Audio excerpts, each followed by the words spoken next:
Bienvenidos nuevamente a Defensoría en directo. Esta vez vamos a tratar el tema de los derechos de las personas sobre salud mental. Y para ello nos acompaña María Isabel León, comisionada del Programa de Defensa de los Derechos de las Personas con Discapacidad de la Defensoría del Pueblo. Bienvenida, María Isabel. Muchas gracias. Saludos a todos. Vamos a comenzar hablando sobre el informe que hizo la Defensoría del Pueblo sobre la salud mental en nuestro país. ¿Cuáles fueron los principales hallazgos? El informe que se ha preparado a fines del año pasado es es el número 180, el derecho a la salud mental, supervisión de la implementación de la política pública de atención comunitaria y el camino a la desinstitucionalización, es el título completo. Está colgado en la página web de la Defensoría por si alguien quiere acceder al contenido. Los principales hallazgos van en orden a verificar cómo es que en el país se vienen asegurando o no los servicios de salud para la atención de personas que tengan problemas de salud mental. Perdón, asegurando en hospitales, en cantidad, en calidad, entidades en públicas. Disponibilidad, sí, en entidades públicas, efectivamente, pero bajo un modelo comunitario. Y yo quisiera por unos minutos de repente detenerme para que se conozca un poco en qué consiste esto. Y va de la mano en que anteriormente se pensaba, cada vez que uno hablaba de salud mental, que la primera atención tenía que ir por el lado de un internamiento prolongado en un lugar aislado, o en hospitales psiquiátricos, que es lo que se entendía, ¿no? Pero desde hace algunos años, nuestro país, al igual que otros países de la región y de otros continentes, se ha alineado a un modelo de atención que es más de carácter ambulatorio, donde el internamiento, si existiera, sería una situación excepcional. Extrema, de repente, caso muy por grave. Un periodo muy breve de tiempo, no más de 60 días, ¿no? Y además en las regiones donde la persona tenga el problema, esto es en los hospitales generales de nivel 2 para arriba, ¿no? Los hospitales más grandes, donde pueda haber un espacio con camas disponibles solo para estas situaciones de emergencia en la que se requiere un internamiento breve. Lo demás debería poder ser atendido de manera ambulatoria, y justamente eso es lo que nosotros verificamos en este informe, que a pesar de que la legislación se adecua a ese modelo, finalmente todavía no están los servicios implementados de manera suficiente para que ese modelo ambulatorio se asegure en todas las regiones del país. Todavía tenemos hospitales psiquiátricos que incluyen a personas internadas por largos años, hasta 70 años internadas ahí, porque no existen todavía los servicios que permitan que estas personas que están ahí salgan de ese espacio y vayan a uno que tenga una atención más en comunidad, ¿no? Digamos que regresen a sus casas para seguir el tratamiento ambulatoriamente. Que regresen a sus casas aquellas personas que tienen familiares, pero estamos hablando de personas que, por ejemplo, en el Arco Herrera o en el Emilio Valdizán o en otros hospitales hemos verificado que tienen más de 30, 40, 50 años, que ya incluso los familiares nadie los visita. No lo visitan, pero incluso no se puede ubicar ni se sabe dónde están. Para esas personas también nuestra legislación ha previsto servicios, ¿no? Que son los llamados hogares protegidos, ¿no? Son casas donde las personas que no tienen familiares pero necesiten, ¿no?, un espacio para poder vivir y luego llevar el tratamiento ambulatorio pudieran estar, ¿no? Estos hogares protegidos, según un plan de salud mental que aprobó el Ministerio de Salud, deberíamos ya contar con ellos en un número un poco más de 40, ¿no?, en el país. Sin embargo, a la fecha solamente contamos con 6 de estos hogares. Entonces, eso hace difícil que estas personas que todavía permanecen internadas por larga estancia en hospitales psiquiátricos salgan de esos espacios, ¿no? Y para dar atención a otras personas. Claro, así es. No para dar atención a otras personas. En realidad, estos servicios de internamiento de larga estancia ya no deberían de brindarse, ¿no? Lo que tiene que darse es una atención ambulatoria, ¿no? Si, por ejemplo, cualquier persona conoce de alguien que tenga un problema de depresión o un problema con el alcohol, ¿no? Digamos, las adicciones, no es que de un día para otro uno despierta y es una persona que tiene una adicción seria por el alcohol, ¿no? Sino que es algo que se va produciendo progresivamente. Igual con algunos otros problemas de salud mental, los especialistas te pueden decir cuáles son los síntomas que uno puede ir viendo que requieren una atención, ¿no? Por ejemplo, hablando de depresión, si de pronto ves que una persona ya no tiene deseos de comer, ni de vincularse mucho con sus amigos, ni de salir de casa, ni de ir a trabajar, y poco a poco eso se va haciendo algo que complica su desenvolvimiento en la vida cotidiana, puede requerir, ¿no? Tú puedes saber que esa persona requiere una atención, y eso no necesariamente te lleva a pensar en primer lugar en estos hospitales psiquiátricos para un internamiento prolongado. Lo que te debería llevar a pensar es qué servicios tengo disponibles a mi alrededor, cercanos, para poder acceder a eso, ¿no? Y según la ley y las normas que están vigentes, esos servicios deberían ser, primero, los que comúnmente nosotros, a los cuales comúnmente accedemos cuando tenemos cualquier problema de salud, ¿no? Los más cercanos, ¿no? Y seguramente si ahí vemos en estos servicios de salud cercanos que el especialista nos dice requieres una atención un poquito más seria, nos derivará a un hospital, ¿no?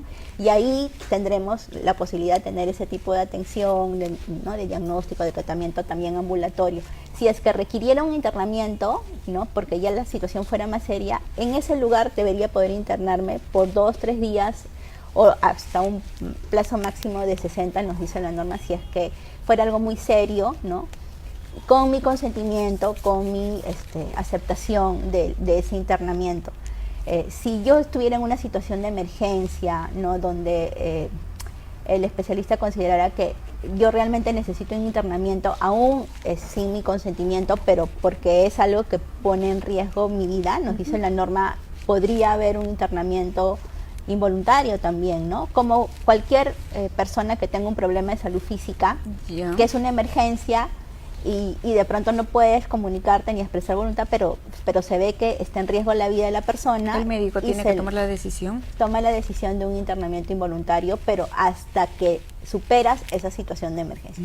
Luego sigues la atención normal ambulatoria, ¿no? Entonces, o sea, es obligación son los servicios que de los dar. médicos atender a una persona en una situación crítica. Digamos, que esta persona no tenga un familiar, no lo hayan acompañado para poder hacerle el seguimiento, comprar de repente medicinas, debe ser atendida de todas maneras. O sea, no es que no hay quien traiga las medicinas, yo espero ahí y lo tengo al paciente, no sé, esperando, ¿no? Sin la atención debida. Esto se puede, los médicos tienen que atender sí o sí, aunque no haya una persona que esté apoyando con la medicina de repente o en alguna otra cosa. Sí, yo creo que es importante la pregunta que haces porque muchas veces se piensa por un tema de prejuicio que una persona que tiene un problema de salud mental no puede tomar decisiones por sí misma, necesita ir acompañada de otra persona obligatoriamente para poder recibir la atención o para poder decidir sobre la atención o el tratamiento que quiere. Pero en realidad eso no es así, o sea, definitivamente nuestra legislación cada vez más reconoce, y eso está ya asegurado en las normas internas como en los tratados suscritos por el país, ¿no? Que todas las personas, aun aquellas que tienen un trastorno o un problema de salud mental, tienen derecho a ser reconocidas en su capacidad de tomar decisiones, ¿no? Lo que se llama una capacidad jurídica, a dar su consentimiento para el tratamiento y en ese sentido que si la persona no considera que necesita apoyos, o sea, no necesita de una tercera persona que la acompañe y va sola, debería poder ser atendida sola, ¿no? No obligársela a venir con alguien para poder recibir la atención y efectivamente poder tener el servicio disponible, ¿no? Oportunamente cuando lo requiere, ¿no? Sin necesidad de estar acompañada para eso.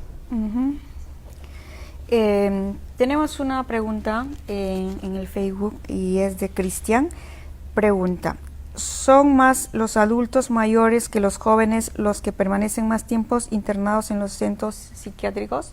¿Tenemos esa información de repente en el informe? Bueno, lo que hemos visto es que hay en nuestro país, en los lugares que hemos supervisado, aproximadamente 600 personas que están todavía internadas por larga estancia, y hay un buen número que superan los 70 años de internamiento incluso. Entonces sí estamos hablando de personas adultas mayores. Hay muchos casos, están más de 20, 30 años, ¿no? Adultos mayores. Jóvenes, digamos, no tanto, porque la legislación ha cambiado recientemente. Entonces el internamiento de larga estancia, digamos, ya no se ha venido dando en los últimos años, precisamente por las modificaciones que hay en las normas, ¿no? Pero sí se mantienen aquellas personas que estaban con internamiento de larga estancia por muchos años atrás, ¿no? Es una situación que como te decía, para que fuera revertida, para que sea revertida, requiere asegurar servicios, ¿no?, que permitan hacer ese cambio, ¿no? Y en ese sentido sí es muy importante que el sector salud se cumpla con ese compromiso que ellos mismos hicieron de implementar hogares protegidos en un número suficiente y aumentando de manera progresiva en el transcurso de los años, ¿no? O sea, que tengamos 6 hogares protegidos a la fecha, que están, la mayoría de ellos en Iquitos, son 4 en Iquitos, 1 en Lima y otro en Moquegua, ¿no? No permite... 4 en Iquitos. Sí. ¿Y eso qué se debe? Y te cuento por qué, sí. Creo que es importante también verlo. En Iquitos había un lugar, un centro de rehabilitación, se llamaba así, para el enfermo mental Iquitos, donde precisamente había muchas personas también internadas por larga estancia, pero en una situación que realmente no beneficiaba la atención en salud mental. Bueno, tenía unas condiciones también de atención que eran más que inadecuadas, afectativas o vulneratorias de derechos, ¿no? Y en esa supervisión e incidencia que hizo la Defensoría del Pueblo para buscar que se deje ese espacio de afectación de derechos por parte de las personas internas, en coordinación con el MINSA y luego de las recomendaciones hechas por la Defensoría, es que se deciden implementar estos hogares protegidos, ¿no?, por parte del sector salud, con apoyo del gobierno regional también. Y en ese sentido, las personas, como hablábamos en un comienzo, que tenían familiares, fueron con sus familiares, ¿no?, que eran ubicables por ellos, y aquellos que no, fueron trasladados a hogares protegidos. Y ese lugar dejó de atender con internamiento. Y por eso es que hay 4 hogares protegidos en Iquitos, porque hubo justamente la implementación de esos servicios para retirarlos, ¿no?, de ese espacio de encierro prolongado, ¿no? Lo mismo tendría que ir ocurriendo en los lugares donde todavía hay internamiento prolongado, ¿no? Perfecto. ¿Qué debe hacer una persona que considera o diagnosticada de repente con algún problema de salud mental? ¿A qué servicios tiene que dirigirse o qué servicios debe dar el Estado a estas personas? Sí, como decíamos hace un momento, es importante que se vea la salud mental de manera similar a como se ve un problema de salud física, y no también tener la idea de que es algo muy distinto o muy complicado de ver, ¿no?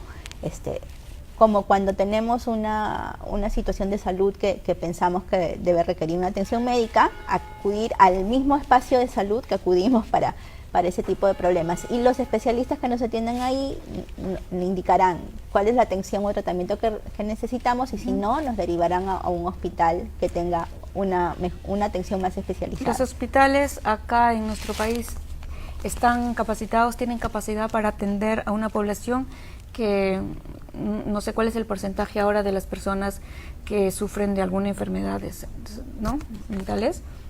¿Estamos en capacidad de atenderlas?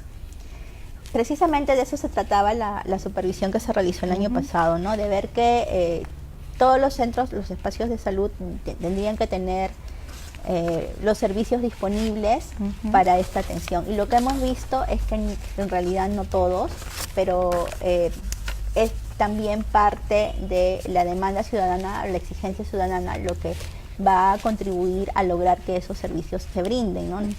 Y por eso es importante conocer cuáles son esos servicios que deberíamos tener, ¿no? Los hospitales, como decíamos, de nivel 2 para arriba deberían tener una unidad de atención en salud mental y adicciones, porque los problemas de adicciones también son problemas de salud mental, con camas para un internamiento breve si fuera necesario, ¿no? Y lo que nosotros verificamos cuando hicimos esta supervisión es que solamente un pequeño número de 17 cumplía con tener esas unidades a fines del año pasado, ¿no? Y es importante eso, es importante también contar con centros de salud mental comunitarios, que son otros espacios que establece la ley, donde una vez que la persona ha sido diagnosticada, ya se le asigna un tratamiento, va a estos centros que están cercanos al lugar donde vive, ¿no? Y puede llevar una atención de seguimiento, de tratamiento, de terapias, ¿no? Ya sean individuales o en grupo, de atención a las familias de las personas que tienen los problemas de salud mental. Tanto el ¿no? paciente como la familia. Sí, porque es algo que finalmente afecta a todo el grupo y también a la comunidad. Entonces, el tema de salud mental tiene que verse en su real dimensión, ¿no? Cómo es que no solamente el enfoque tiene que ser en una atención de salud para el individuo, sino para todo el entorno. Es decir, ¿no? que deben crearse centros especializados para atender a estas personas. Claro, hay unos centros especializados que son los centros de salud mental, ¿no? Comunitarios, pero que forman parte de una red de servicios. O sea, no solamente esos centros son los que brindan esta atención, son parte de una red donde también forman parte de la red los hospitales, ¿no? Generales, también forman parte de la red los hogares protegidos, cuando esas personas no tienen dónde vivir, ¿no? También forman parte de esa red unos centros que todavía no se crean, donde se deben de brindar, por ejemplo, terapias ocupacionales para personas que los requieran, ¿no? Y sí, un elemento importante de esa red son los centros de salud mental comunitarios, que a la fecha ya tenemos en un número mayor de 100, un poco mayor de 100 a nivel nacional. Eso es algo que la Defensoría del Pueblo sí ha saludado, pero como les decíamos, eso es algo muy importante, pero también es importante trabajar en la desinstitucionalización, ¿no? Como las personas que todavía están internadas por larga estancia en hospitales psiquiátricos tienen que salir de ese espacio e ir a esto otro que son hogares protegidos, ¿no? Para tener una idea más clara, ¿nos puede hablar sobre cuáles son las enfermedades, los problemas mentales considerados ya enfermedad, los problemas considerados enfermedad? ¿Puede ser la adicción, la depresión? Yo creo que ahí es importante tomar en cuenta que ciertamente las adicciones son parte de este grupo de situaciones que consideramos como problemas de salud mental, ¿no? Y que necesitan una atención especializada, ¿no? Ya la consideración de cuál es la atención o el tratamiento que se requiere frente a cada situación va de la mano de los que son los especialistas en salud mental, ¿no? Que pueden ser tanto psiquiatras como también los psicólogos, ¿no? Que cada uno con la atención o de intervención que les parezca más adecuada para el tipo de situación, ¿no? Como problemas de salud mental pues están efectivamente la depresión, la ansiedad, el alcoholismo, ¿no? Las adicciones, como también otras situaciones que comúnmente nosotros reconocemos como los casos de esquizofrenia, por ejemplo, ¿no? Y todos ellos van a requerir una intervención que el especialista debe de identificar de acuerdo a la condición particular de cada persona, ¿no? De su situación individual y también de su entorno, ¿no? De acuerdo a eso se definen las intervenciones en cada uno de los espacios que existen en la red de servicios, ¿no? Vamos a responder a Pedro Alejandro Mejía. Nos comenta: soy paciente del Hospital Víctor Larco Herrera, estoy esperando que la Corte Superior del Poder Judicial Lima Sur me apruebe mi medida cautelar para regresar a mi trabajo como sereno en la Municipalidad de Villa María del Triunfo. Necesito trabajar para mis fármacos psiquiátricos porque la Municipalidad de Villa María del Triunfo me despidió el 31 de marzo de este año. Estoy esperando que la Corte Poder Judicial de Lima Sur dé por aprobado mi medida cautelar para regresar al trabajo. ¿Qué puede hacer? Pregunta. Sí, yo creo que ahí podríamos aprovechar un poco para comentar cómo es que el tema de los prejuicios hacia las personas que tienen algún problema de salud mental puede afectarlas en el ejercicio de algunos derechos, como el derecho al empleo, ¿no? Habría que conocer un poco más en detalle cómo es este caso, y en ese sentido sí sería importante que si no lo ha hecho todavía, se presente a la oficina de la Defensoría más cercana o utilice los medios que con los que contamos, ¿no? Que puede ser la vía telefónica, el 311-0300, ¿no?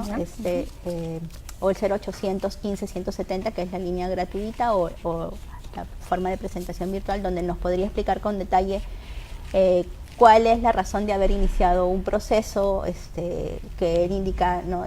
Que tiene que ver con sus derechos, el ejercicio de sus derechos laborales, qué trabas puede haber encontrado, como el hecho de haber pedido una medida cautelar que aparentemente se está demorando en ser respondida, y de acuerdo a eso la Defensoría podría intervenir, ¿no? Si es que se ve que efectivamente hay una afectación por una dilación excesiva en el proceso, ¿no? Pero tendría que conocerse un poco en detalle de qué se trata. Sí. Okay. Regresando a la supervisión, hablamos, por ejemplo, que en el Hospital Psiquiátrico Hermilio Valdizán hablan que hay 214 personas institucionalizadas. ¿A qué se refiere? ¿No? ¿A qué se refiere con institucionalizadas? Sí, es un poco de lo que conversábamos, de que tanto en el Arco Herrera como en el Valdizán, que son los, digamos, más conocidos en Lima, todavía permanecen personas que están internadas por largo tiempo, ¿no? Y ese internamiento de largo tiempo ya puede ser entendido como una institucionalización, ¿no? El hecho de que no haya otros servicios que permitan su atención ambulatoria o en comunidad. También hablan sobre la terapia electroconvulsiva con anestesia. ¿Nos puede hablar un poco más a detalle de este tipo de terapia? ¿Por qué lo consideran en el informe? Lo consideramos en el informe porque durante la supervisión tratamos de verificar en qué lugares se brindaban esta atención y bajo qué condiciones. Y cuando se hizo la supervisión al Hospital Valdizán, se verificó que sí se brindaban bajo los términos que se indican con anestesia, pero sin relajantes musculares. Sí. Para aclarar una cosita, ¿esto es lo que se llama comúnmente electroshock? No. Digamos, es una terapia que se brinda con algunos niveles controlados de descarga, ¿no? Que en estos servicios de salud se consideran que pueden ser utilizados primero bajo una situación muy importante, que es el tema del consentimiento de la persona que lo recibe, ¿no? Y luego cuando no exista otra situación alternativa que haya sido efectiva, o no habiéndose probado todas las otras opciones, se ve que ninguna surte un efecto y se le plantea al usuario esta situación como una alternativa excepcional y disponible, ¿no? En ese sentido se da esta oferta de terapia, ¿no? Que si es consentida, bueno, se tendría que brindar bajo unos criterios de vigilancia de que no hubiera una afectación inapropiada, ¿no? Entonces, en ese sentido, el tema del uso de los relajantes musculares es algo que se requería y que en la supervisión se verificó que no se había estado considerando, y en ese sentido es que se hizo la intervención, ¿no? O sea, ¿y esto en este caso se estaría vulnerando el derecho del paciente? ¿O no en el sentido, claro, en el sentido de que no se estaba asegurando en ese momento brindar esa terapia con ese criterio de los relajantes musculares, ¿no?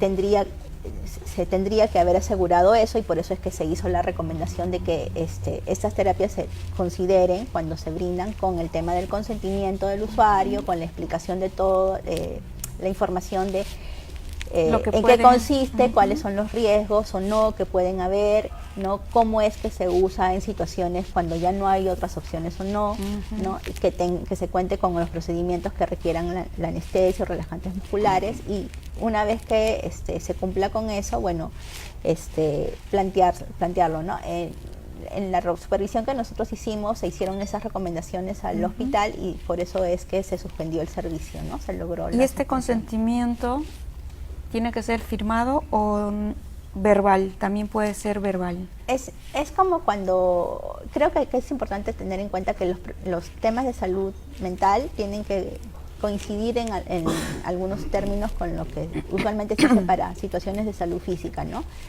El consentimiento informado es muy importante para todos los procedimientos en salud, ¿no? Porque va a reflejar cómo es que la persona es informada de la atención que se le propone, ¿no? Digamos, y tiene que ser firmado para que se deje constancia de que... Y si en ese caso la persona está en shock y necesita ese tratamiento, ella no podría firmar en todo caso. En ese caso, que como habíamos dicho, en las situaciones de emergencia los médicos procede una atención ¿no? que no necesariamente va a requerir el consentimiento, donde el especialista va a indicar cuál es el tratamiento que se requiere, ¿no? Para poder superar esa situación de emergencia. De primera instancia, este tipo de terapias no son las que en primer orden se piensan para una atención en salud mental. Como habíamos dicho hace un momento, es una situación, una terapia no necesariamente no únicamente alternativa, sino la última opción frente a otras que se prueban inicialmente, ¿no? Y que se le ofrecen a la persona para poder dar su consentimiento. Entonces, creo que ahí sí es algo que los especialistas con mucho cuidado también van indicando y brindando la atención, aún en situaciones de emergencia, ¿no? ¿Algo más que nos quiera hablar, por favor, sobre el informe? ¿Algunos datos que consideren? Sí, desde la Defensoría del Pueblo nosotros invocamos a la sociedad a reflexionar, ¿no?, más abiertamente sobre cómo es que los problemas de salud mental nos afectan a todos, ¿no? De acuerdo a la información que se tiene a nivel internacional, pues los problemas de salud mental no son ajenos a las familias de ninguno de nosotros, ¿no? En cualquier espacio cercano o no, vamos a encontrar alguna situación de estas, y en ese sentido alejar de nosotros las ideas de que es algo que nunca nos va a ocurrir o que nosotros nunca vamos a requerir de estos servicios, que va también de la mano de evitar esos prejuicios o esas imágenes de personas con problemas de salud mental como personas distintas a nosotros, ¿no? En cualquier momento podemos tener un problema de ansiedad, un problema de depresión, ¿no? Tener algún familiar que tenga algún problema tal vez más serio de adicción o de esquizofrenia o cualquier otra situación que requiere una atención. Y por eso mismo debemos de conocer cuáles son los servicios a los cuales podemos acudir si tenemos esta situación o alguno de familiares lo tiene. No estigmatizar a las personas por usar estos servicios, como no las deberíamos estigmatizar por tener ningún problema de salud en general, ni física ni mental en este caso, ¿no? Si de pronto alguna persona tiene un cáncer, ¿no? o algún problema de salud física, no debe ser discriminado o relegada por esa situación o condición, como tampoco lo debería ser por un problema de salud mental, ¿no? Entonces sí es un llamado a reflexionar un poco más sobre el alcance de la salud mental y reconocer la salud mental o el derecho a la salud mental como un derecho tan necesario como el de la salud física en general, la salud, ¿no? Deberíamos hablar del derecho a la salud abarcando ambos ámbitos. Claro, ¿no? como dijo, afecta no solamente emocionalmente, socialmente y económicamente también, supongo, ¿no? Sí, es una afectación que, digamos, el no reconocimiento del derecho puede abarcar distintos ámbitos Y en ese sentido también es importante tener en cuenta la inversión que se hace desde el Estado para asegurar el ejercicio de este derecho, ¿no? Cómo es que decíamos cuando presentábamos la propuesta de este diálogo, que la inversión en salud mental es muy pequeña en general a lo que se da para salud física, ¿no? Es el 1% del presupuesto, y eso en realidad no refleja nada de lo que realmente se necesita, ¿no? Entonces sí tener en cuenta que hay mucha necesidad de acudir a los servicios de la parte de la población, y en ese sentido la respuesta del Estado también tiene que estar en orden a eso, ¿no? Muchísimas gracias, María Isabel León. Ella es comisionada del Programa de Defensa de los Derechos de las Personas con Discapacidad de la Defensoría del Pueblo. Les recordamos que esta entrevista va a ser traducida en lengua de señas en unos momentos. Muchas gracias por acompañarnos.